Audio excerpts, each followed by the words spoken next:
une conférence internationale sur le génocide perpétré contre les Tutsis.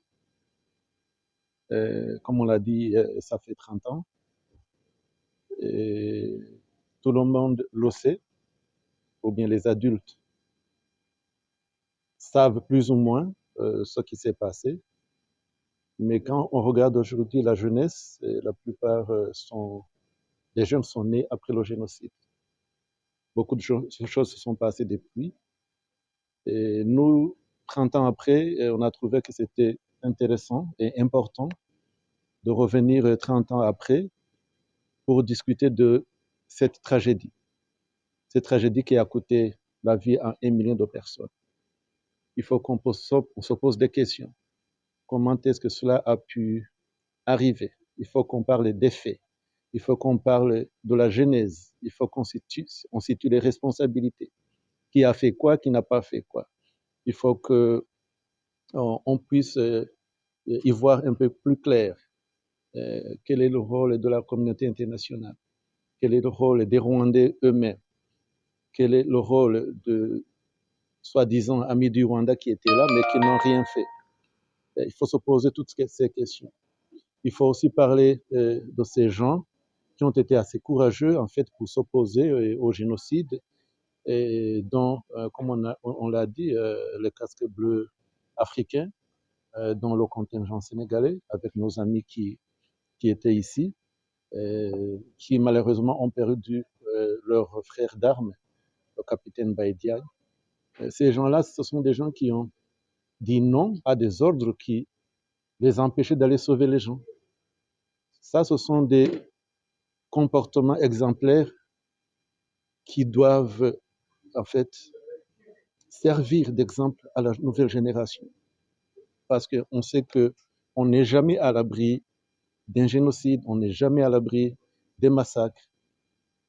Or, on a des gens qui ont vécu tout ça. Vous avez des rescapés d'un côté, vous avez des gens qui ont sauvé des gens.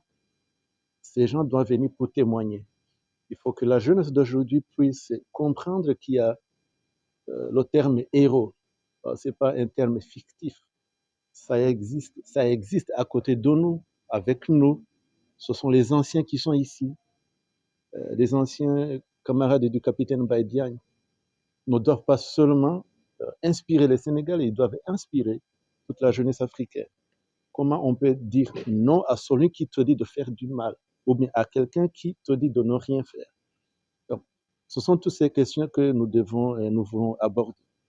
En même temps, nous avons une question qui est très cruciale. Après, comme le monsieur le ministre l'a bien expliqué, vous avez vu avec des faits, avec des décisions de justice, avec des décisions du Conseil de sécurité des Nations Unies. Alors, les anciens génocidaires aujourd'hui font tout pour essayer de minimiser ou nier les faits à leur avantage. Négationnisme, voilà. Négationnisme, qu'est-ce qu'il faut faire? Justement, c'est ce qu'on a dit. Il faut ce genre de conférence. Il faut parler des faits.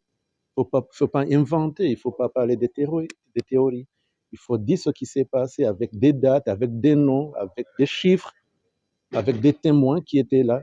On ne peut pas dire aujourd'hui au général Faye qui était là, qui a sauvé des milliers de vies, au colonel Hadj qui était là, qui a vu les médias du génocide, inciter les gens à la haine et dire qu'aujourd'hui, en fait, le génocide ne s'est pas passé et commencer à nier. Donc, c'est tout ça, ce sont tous ces débats qui vont aider justement à maintenir la mémoire du génocide et à lutter. Oui, bon, le négationnisme du génocide commis contre les Tutsis au Rwanda, c'est un génocide qui a été reconnu internationalement par le Conseil de sécurité des Nations Unies, par l'Union africaine, par l'Union européenne, donc toutes les institutions internationales habilitées. Ça, c'est le premier fait qu'il faut souligner.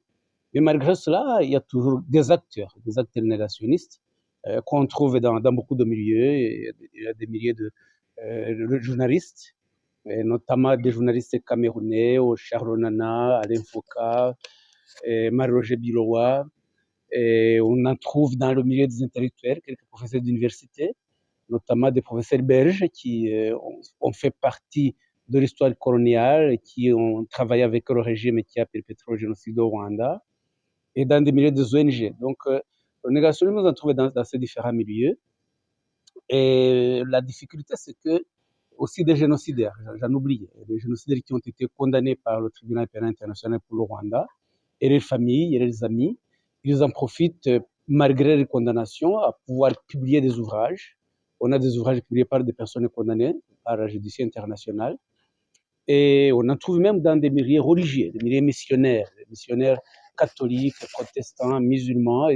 Et ces missionnaires-là, notamment des Belges, des Français, font partie de la classe de religieux qui ont déjà, dans les années début 1900, ont introduit l'idéologie ethniciste et divisionniste au Rwanda. Et certains d'entre eux continuent dans la défense de cette même idéologie ethniciste et génocidaire. Et ce phénomène-là, on doit lutter contre parce qu'il trompe des jeunes et de nos connaisseurs de la réalité de l'histoire des génocides de Tutsis. Oui, sur le plan juridique, il y a beaucoup de faits qui sont établis. D'abord, commençons par la reconnaissance internationale des génocides perpétrés contre les Tutsis au Rwanda, reconnue par le Conseil de sécurité, par toutes les organisations, l'ONU, l'Organisation de l'Union africaine et bien d'autres. Et puis, il y a aussi des lois. La résolution 2150 du 16 avril 2014 a établi l'existence du génocide perpétré contre le Tutsi au Rwanda et a demandé à tous les États, de façon obligatoire, d'arrêter de juger les auteurs du génocide qui se trouvent sur les territoires. Et puis, troisièmement, de mettre en place des lois pour sanctionner les auteurs du négationnisme. Et il y a des États qui l'ont fait. Et la France a mis en place une loi en 2017. Et la Belgique également a mis une loi. Et la Suisse a la même loi. Il y a même des États qui ont des lois sans nécessairement être dirigés